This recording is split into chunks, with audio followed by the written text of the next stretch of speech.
The NEC provides specific requirements for the installation of receptacles, including the type of receptacle, the location of the receptacle, and the wiring of the receptacle. For example, the NEC requires that receptacles be installed in readily accessible locations and that they be securely mounted. The NEC also specifies the minimum number of receptacles that must be installed in various rooms of a dwelling. These requirements are intended to ensure that receptacles are safe and convenient to use. The NEC also provides requirements for the wiring of receptacles. The NEC specifies the type of wire that must be used, the size of the wire, and the way the wire must be connected to the receptacle. These requirements are intended to ensure that receptacles are properly wired and that they can safely carry the electrical load. In addition to the NEC requirements, there may be local building codes that also regulate the installation of receptacles. These local codes may be more stringent than the NEC requirements. It is important to check with your local building department to determine what codes apply in your area. When installing a receptacle, it is important to follow all applicable codes and regulations. This will help to ensure that the receptacle is safe and convenient to use. If you are not comfortable installing a receptacle yourself, consult a qualified electrician. The National Electrical Code, or NEC, is a widely adopted standard for electrical safety in the United States. It's developed and updated by the National Fire Protection Association, or NFPA, and it provides comprehensive guidelines for electrical installations, covering everything from wiring methods to equipment specifications. Several key areas of the NEC directly relate to the safe and proper installation of electrical circuits and appliances, especially concerning dedicated circuits. Firstly, branch circuits are addressed. The NEC defines a branch circuit as the circuit conductors between the final overcurrent device protecting the circuit and the outlet or outlets. It classifies branch circuits based on their maximum allowable current, such as 15 amp, 20 amp, 30 amp, and 50 amp circuits. Dedicated circuits fall under this category, and the NEC specifies the requirements for each type of branch circuit, including conductor size, overcurrent protection, and permissible loads. Secondly, overcurrent protection is addressed.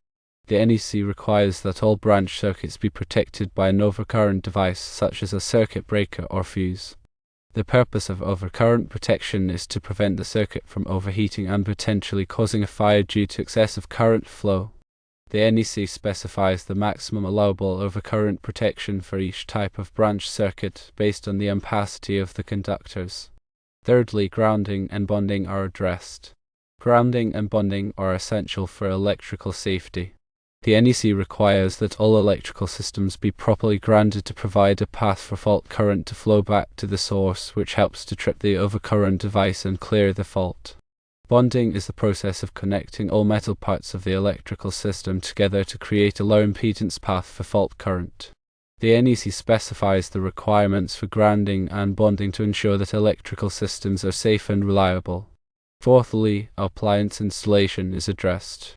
The NEC provides specific requirements for the installation of appliances, including dedicated circuits for certain appliances. For example, the NEC typically requires dedicated circuits for large appliances such as clothes dryers, ranges, and air conditioners. These dedicated circuits are sized to handle the high current draw of these appliances and are protected by appropriately sized overcurrent devices. Fifthly, wiring methods are addressed. The NEC specifies the permissible wiring methods for electrical installations, including the type of conductors, the type of conduit, and the installation methods. The NEC also specifies the minimum size conductors that can be used for various types of circuits based on the ampacity of the conductors. Proper wiring methods are essential for ensuring the safety and reliability of electrical systems. The NEC is a complex and comprehensive document, and it's essential for electricians and other electrical professionals to be familiar with its requirements. Following the NEC guidelines ensures that electrical installations are safe, reliable, and compliant with regulations. Electrical codes, including the NEC, are updated regularly to reflect new technologies, safety concerns, and best practices. It's important for electrical professionals to stay up to date on the latest code changes to ensure that their work complies with the current standards. Several common electrical hazards can arise from improper wiring and overloaded circuits. One of these is electrical shock. Electrical shock occurs when a person comes into contact with a live electrical conductor. The severity of the shock depends on several factors, including the voltage, the current, and the duration of the contact. Electrical shock can cause a range of injuries, from mild tingling to severe burns and even death. Electrical shock can be prevented by following proper wiring practices, using ground fault circuit interrupters or GFCIs in wet locations, and avoiding contact with live electrical conductors. Another electrical hazard is electrical fires. Electrical fires are often caused by overloaded circuits, loose connections, or damaged wiring. Overloaded circuits can cause the wires to overheat and ignite nearby combustible materials. Loose connections can create resistance, which can also cause the wires to overheat. Damaged wiring can expose live electrical conductors, which can create a spark and ignite nearby materials. Electrical fires can be prevented by using the correct size circuit breakers, tightening loose connections, and replacing damaged wiring. Another electrical hazard is arc flash. Arc flash is a dangerous phenomenon that occurs when a short circuit creates an extremely high temperature arc of electricity. Arc flash can cause severe burns, blindness, and even death. Arc flash can be prevented by wearing appropriate personal protective equipment or PPE when working on electrical equipment, using insulated tools, and energizing equipment before working on it. Another electrical hazard is ground faults. A ground fault occurs when a live electrical conductor comes into contact with a grounded surface. This can cause a large amount of current to flow through the ground path, which can create a shock hazard. Ground faults can be prevented by using ground fault circuit interrupters or GFCIs in wet locations and ensuring that all electrical equipment is properly grounded. Another electrical hazard is power surges. Power surges are sudden increases in voltage that can damage electronic equipment. Power surges can be caused by lightning strikes, power outages, or other electrical disturbances. Power surges can be prevented by using surge protectors on electronic equipment and installing a whole house surge protector. Ignoring electrical safety precautions can have serious consequences. It can lead to electrical shock, electrical fires, arc flash, ground faults, and power surges. These hazards can cause injuries, property damage, and even death. It is important to take electrical safety seriously and to follow all applicable codes and regulations.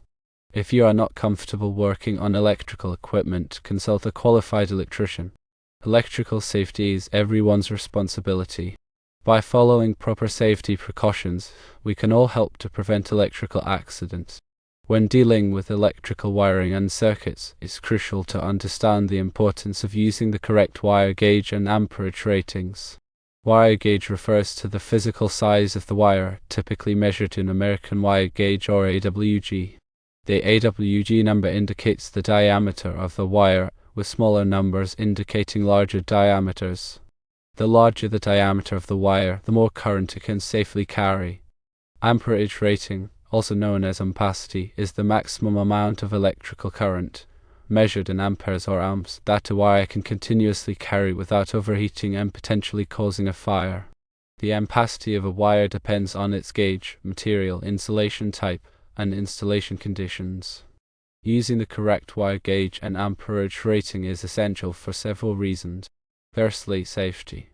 Using a wire that is too small for the amount of current it will carry can cause the wire to overheat, which can melt the insulation and potentially start a fire. Using the correct wire gauge ensures that the wire can safely handle the expected current without overheating. Secondly, performance. Using a wire that is too small can also cause voltage drop, which is a reduction in voltage along the length of the wire. Voltage drop can cause appliances and equipment to operate inefficiently or not at all. Using the correct wire gauge minimizes voltage drop and ensures that appliances and equipment receive the proper voltage. Thirdly, code compliance. Electrical codes, such as the NEC specify the minimum wire gauge and ampacity rating for various types of circuits and applications. Using the correct wire gauge ensures that the electrical installation complies with these codes. Fourthly, reliability. Using a wire that is properly sized for the application ensures that the electrical system will operate reliably over the long term. Undersized wires can become brittle and fail over time, leading to electrical problems. The NEC provides tables and guidelines for determining the appropriate wire gauge and ampacity rating for various applications. These tables take into account factors such as the type of wire, the insulation type, the installation conditions, and the ambient temperature. It's important to consult these tables and guidelines when selecting wire for electrical installations. In addition to using the correct wire gauge and ampacity rating, it's also important to use the correct type of wire for the application. There are different types of wire available, each with its own characteristics and applications.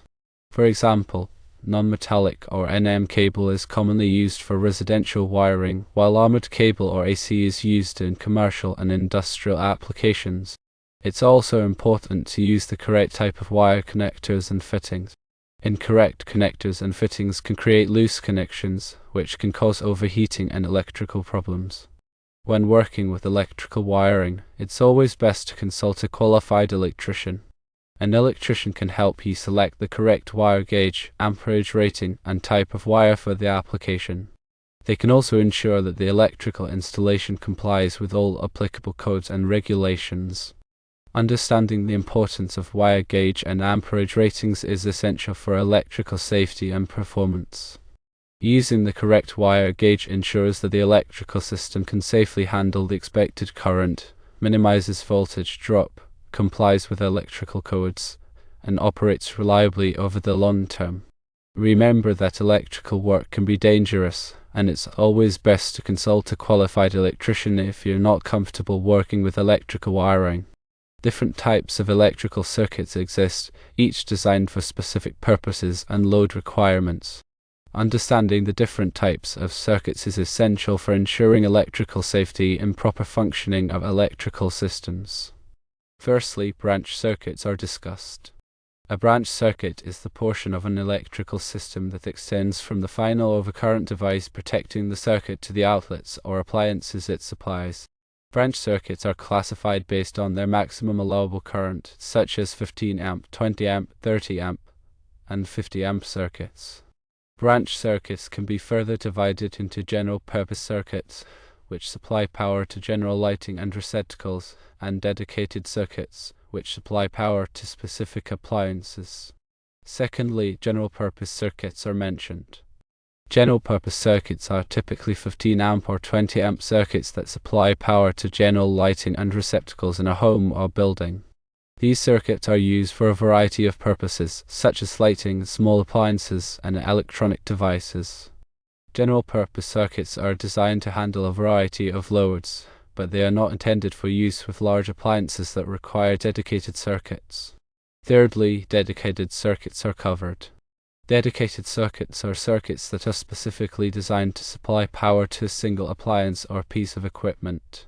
These circuits are typically used for large appliances such as clothes dryers, ranges, air conditioners, and water heaters. Dedicated circuits are sized to handle the high current draw of these appliances and are protected by appropriately sized overcurrent devices. Fourthly, feeder circuits are discussed. A feeder circuit is a circuit that supplies power from the service entrance to one or more branch circuit panels.